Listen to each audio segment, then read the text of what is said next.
Hello ಗೆಳೆಯರೇ, ಓದು ಕೇಳು ಕನ್ನಡ ಆಡಿಯೋ ಬುಕ್ ಚಾನಲ್ಗೆ ಸ್ವಾಗತ.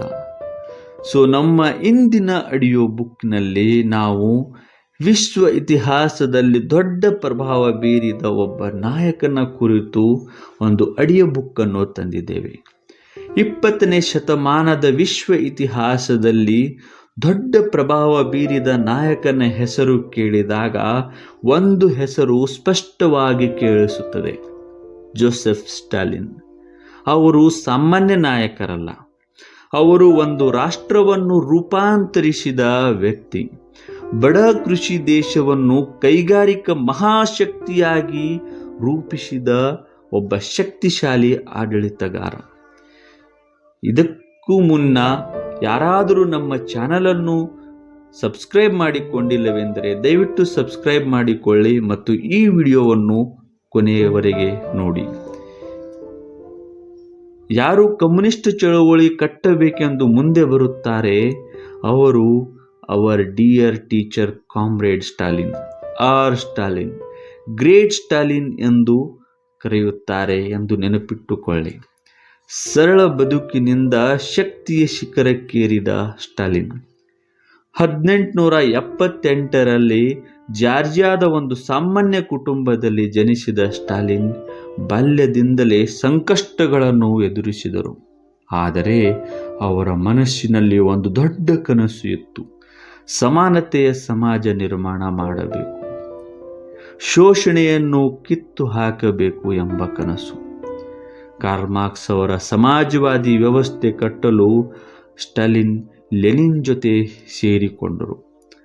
1917ರ ರಷ್ಯಾ ಕ್ರಾಂತಿಯ ನಂತರ ಲೆನಿನ್ ಅವರ ಮಾರ್ಗದರ್ಶನದಲ್ಲಿ ಹೊಸ ಸಮಾಜವಾದಿ ರಾಜ್ಯ ಉದಯಿಸಿತು. ಲೆನಿನ್ ಅವರ ಮಾರ್ಗದರ್ಶನದಲ್ಲಿ ರಷ್ಯಾ ಅಭಿವೃದ್ಧಿ ಪಥಕ್ಕೆ ಏರಿತು.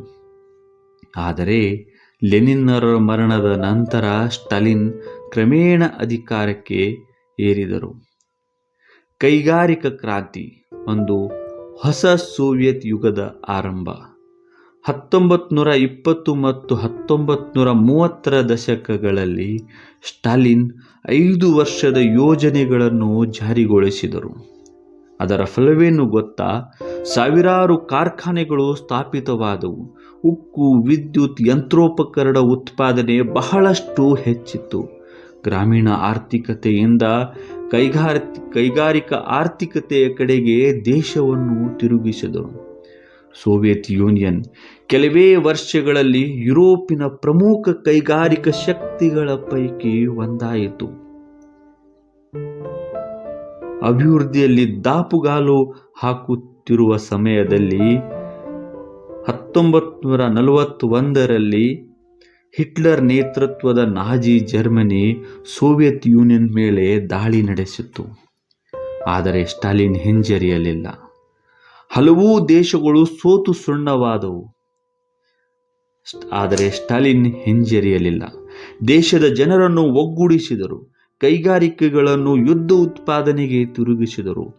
ಸೈನ್ಯವನ್ನು ಬಲಪಡಿಸಿದರು. ಕಾರ್ಖಾನೆಗಳನ್ನು ಯುದ್ಧ ಸಾಮಗ್ರಿ ತಯಾರಿಸಲು ರಾತ್ರಿ ಹಗಲು ಕೆಲಸ ಮಾಡಿದವು. ಸೈನಿಕರು ಹೋರಾಡಿದರು. ಒಬ್ಬ ಸ್ಕೂಲ್ ಡ್ರಾಪ್ ಔಟ್ ಏನು ತಾನೇ ಮಾಡಿಯಾನು ಎಂದುಕೊಂಡರು ಜರ್ಮನ್, ಅಮೆರಿಕ, ಇಂಗ್ಲೆಂಡ್ ದೇಶದ ಸಾಮ್ರಾಜ್ಯವಾದಿಗಳು. ಆದರೆ ಸ್ಟಾಲಿನ್ ಅವರ ಯುದ್ಧ ರಣನೀತಿಯಿಂದಾಗಿ, ಅವರ ಯುದ್ಧ ರಣಕೌಶಲ್ಯದಿಂದಾಗಿ ಅಂತಿಮವಾಗಿ 1945ರಲ್ಲಿ ನಾಜಿ ಜರ್ಮನಿ ಸೋತಿತು. ವಿಶ್ವ ಯುದ್ಧದಲ್ಲಿ ಸೋವಿಯತ್ ವಿಜಯದಲ್ಲಿ ಸ್ಟಾಲಿನ್ ಅವರ ನಾಯಕತ್ವ ಪ್ರಮುಖ ಪಾತ್ರ ವಹಿಸಿತ್ತು ಎನ್ನುವುದನ್ನು ನಾವು ಮರೆಯಬಾರದು. ಶಿಕ್ಷಣ ಮತ್ತು ವಿಜ್ಞಾನದಲ್ಲಿ ಮುನ್ನಡೆ. ಸ್ಟಾಲಿನ್ ಕಾಲದಲ್ಲಿ ಸಾಕ್ಷರತೆ ಪ್ರಮಾಣ ಹೆಚ್ಚಾಯಿತು. ವಿಜ್ಞಾನ ಮತ್ತು ತಂತ್ರಜ್ಞಾನದಲ್ಲಿ ಮಹತ್ವದ ಹೂಡಿಕೆ ಮಾಡಲಾಯಿತು. ಮಹಿಳೆಯರಿಗೂ ಉದ್ಯೋಗ ಮತ್ತು ಶಿಕ್ಷಣದಲ್ಲಿ ಹೆಚ್ಚಿನ ಅವಕಾಶ ದೊರಕಿತು.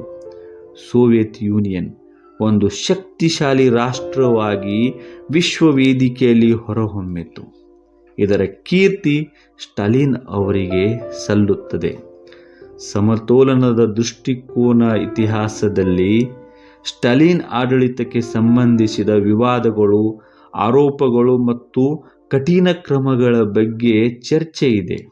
ಆದರೆ ಈ ವಿವಾದಗಳು ಮತ್ತು ಆರೋಪಗಳು ಸ್ಟಾಲಿನ್ ಮೇಲೆ ಬೇಕಂತಲೇ ಹೇರಲಾಗಿದೆ.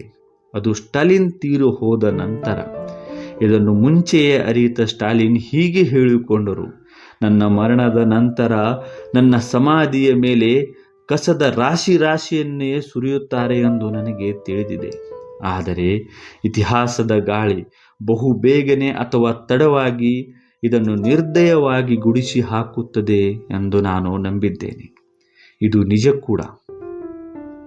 ಸ್ಟಾಲಿನ್ ತಮ್ಮ ಅಧಿಕಾರಕ್ಕಾಗಿ ಲಕ್ಷಾಂತರ ಜನರ ಬಲಿ ತೆಗೆದುಕೊಂಡರು ಎಂಬ ಆರೋಪಗಳು ಇವೆ. ಅವರ ಆಡಳಿತ ಶೈಲಿ ಭಯ, ಅನುಮಾನ, ದಮನಕಾರಿಯಾಗಿತ್ತು ಎಂದು ಆರೋಪಿಸಲಾಗಿದೆ. ಅವರನ್ನು ಸರ್ವಾಧಿಕಾರಿ, ಕೊಲೆಗಾರ ಎಂದೆಲ್ಲ ಕರೆಯಲಾಗುತ್ತದೆ. ಅವರ ಆಡಳಿತದಲ್ಲಿ ಸ್ವತಂತ್ರ ಇರಲಿಲ್ಲ ಎಂದು ಕೂಡ ಆರೋಪಿಸಲಾಗಿದೆ. ಇದಕ್ಕೆ ಉತ್ತರವಾಗಿ ನಾವು ದೊಡ್ಡ ಅಧ್ಯಯನ ಮಾಡಬೇಕಾಗಿಲ್ಲ. ಜಾರ್ಜ್ ಬರ್ನಾರ್ಡ್ ಶಾ ಹೇಳಿರುವಂಥ ಒಂದೇ ಒಂದು ಮಾತು ಓದಿಕೊಂಡರೆ ಸಾಕು: real freedom exist in Stalin's Russia ಎಂದು ಜಾರ್ಜ್ ಬರ್ನಾರ್ಡ್ ಶಾ ಹೇಳಿದ್ದಾರೆ. ಜಾರ್ಜ್ ಬರ್ನಾರ್ಡ್ ಶಾ ಒಬ್ಬರೇ ಅಲ್ಲ. ನಮ್ಮ ದೇಶದ ಯುವ ಕ್ರಾಂತಿಕಾರಿ ಕಮ್ಯುನಿಸ್ಟ್ ನಾಯಕ ಶಿವದಾಸ್ ಘೋಷ್ ಮತ್ತು ಜವಾಹರ್ಲಾಲ್ ನೆಹರು, ನೇತಾಜಿ ಸುಭಾಷ್ ಚಂದ್ರ ಬೋಸ್, ಸರ್ವಪಲ್ಲಿ ರಾಧಾಕೃಷ್ಣ, ಆಲ್ಬರ್ಟ್ ಐನ್ಸ್ಟೈನ್, ಅನ್ನಾ ಲೂಯಿ ಸ್ಟ್ರಾಂಗ್ ಹೀಗೆ ಅಸಂಖ್ಯಾತ ಜನ ಸ್ಟಾಲಿನ್ ಅವರ ವ್ಯಕ್ತಿತ್ವವನ್ನು ಇಷ್ಟಪಟ್ಟಿದ್ದಾರೆ. ಇತ್ತೀಚಿನ ಸಮೀಕ್ಷೆಗಳ ಪ್ರಕಾರ ಮತ್ತು ಅಧ್ಯಯನಗಳ ಆಧಾರದ ಮೇಲೆ ಯುವ ಪೀಳಿಗೆಯಲ್ಲಿ ಸ್ಟಾಲಿನ್ ಬಗ್ಗೆ ಸಕಾರಾತ್ಮಕ ಭಾವನೆ ಹೆಚ್ಚುತ್ತಿರುವ ದಾಖಲಿತ ಪ್ರವೃತ್ತಿ ಕಂಡುಬಂದಿದೆ. ಅವರನ್ನು ಆಗಾಗ ಹೀರೋ ಎಂದು ನೋಡಲಾಗುತ್ತದೆ. ಸ್ಟಾಲಿನ್ಗೆ ಬೆಂಬಲದಲ್ಲಿ ತೀವ್ರ ಏರಿಕೆ ಕಂಡು ಬರುತ್ತಿರುವುದು 18 ಮತ್ತು 30 ವರ್ಷದ ಯುವಕರು. ಇದು ಸ್ಟಾಲಿನ್ ಅವರು ಹೇಳಿದ ಮಾತು ನಿಜ ಎಂದು ಸೂಚಿಸುತ್ತದೆ. ಸ್ಟಾಲಿನ್ ಒಂದು ಹಿಂದುಳಿದ ದೇಶವನ್ನು ಬಲಿಷ್ಠ ರಾಷ್ಟ್ರವನ್ನಾಗಿ ಪರಿವರ್ತಿಸಲು ಮಾಡಿದ ಪ್ರಯತ್ನ, ಅವರ ದೃಢನಿಶ್ಚಯ, ಶಿಸ್ತು ಮತ್ತು ದೇಶಭಕ್ತಿಯನ್ನು ನಾವು ಮೆಚ್ಚಲೇಬೇಕು. ಅವರಿಗೆ ರೆಡ್ ಸಲ್ಯೂಟ್ ಹೇಳಲೇಬೇಕು. ಅಂತಿಮ ಸಂದೇಶ: ಪ್ರತಿ ನಾಯಕನಿಗೂ ಬೆಳಕು ಮತ್ತು ನೆರಳು ಇರುತ್ತದೆ. ಆದರೆ ಇತಿಹಾಸವನ್ನು ಸಂಪೂರ್ಣವಾಗಿ ಅರ್ಥ ಮಾಡಿಕೊಳ್ಳಲು ನಾವು ಎಲ್ಲ ಕೋನಗಳಿಂದ ನೋಡುವ ಅಗತ್ಯವಿದೆ. ಜೋಸೆಫ್ ಸ್ಟಾಲಿನ್ ಒಬ್ಬ ಪ್ರಭಾವಶಾಲಿ ನಾಯಕ.